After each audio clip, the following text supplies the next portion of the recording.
Yang paling utama adalah melakukan reformasi di bidang hukum ya, terutama yang berkaitan dengan banyaknya tumpang tindih aturan di antara satu undang-undang dengan yang lain.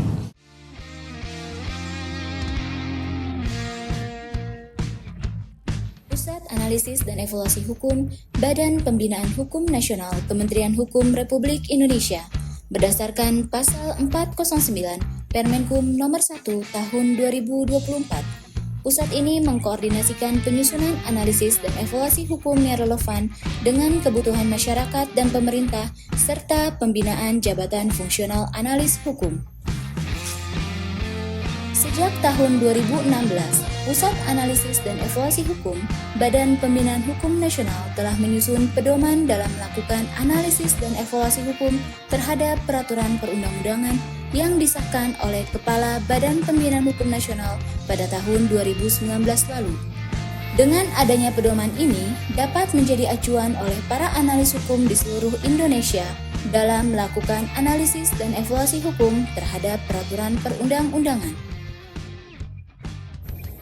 6 dimensi.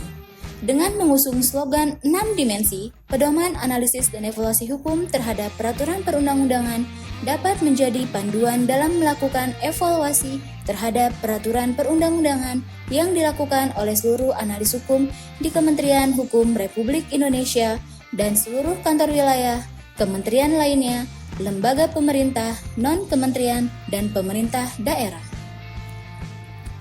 Analisis dan evaluasi hukum ditujukan kepada seluruh peraturan perundang-undangan yang telah diundangkan dan diberlakukan. Pedoman ini akan menjadi acuan dalam melakukan analisis dan evaluasi terhadap peraturan perundang-undangan di Indonesia dari undang-undang sampai peraturan daerah. Pedoman 6 dimensi terdiri dari dimensi Pancasila. Dimensi ini bertujuan melakukan penilaian sejauh mana suatu peraturan perundang-undangan mengakomodasi nilai-nilai yang terkandung dalam sila-sila Pancasila. Dimensi ketepatan jenis peraturan perundang-undangan. Penilaian terhadap dimensi ini dilakukan untuk memastikan bahwa peraturan perundang-undangan dimaksud sudah sesuai dengan jenis dan hierarki peraturan perundang-undangan, sebab setiap jenis peraturan perundang-undangan memiliki batasan untuk mengatur materi muatannya. Dimensi disharmoni pengaturan.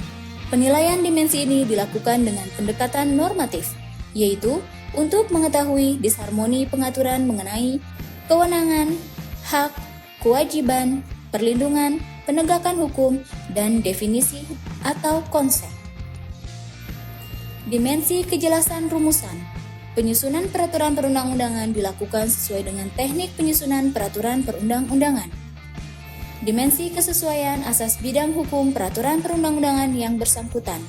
Dimensi ini dilakukan untuk menilai apakah ketentuan-ketentuan dalam suatu peraturan perundang-undangan telah mencerminkan makna yang terkandung dari asas lain sesuai dengan bidang hukum peraturan perundang-undangan yang bersangkutan. Dimensi efektivitas pelaksanaan peraturan perundang-undangan. Penilaian dimensi ini dilakukan untuk melihat sejauh mana kejelasan tujuan serta kedayagunaan dan kehasilgunaan dari suatu peraturan perundang-undangan yang bersangkutan di masyarakat.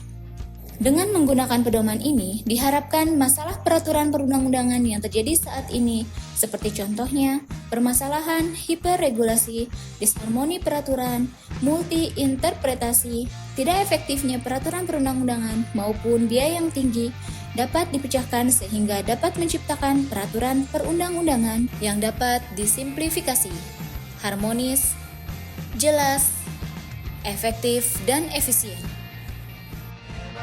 Oleh karena itu, dengan bangga kami mempersembahkan Pedoman Analisis dan Evaluasi Hukum terhadap Peraturan Perundang-undangan.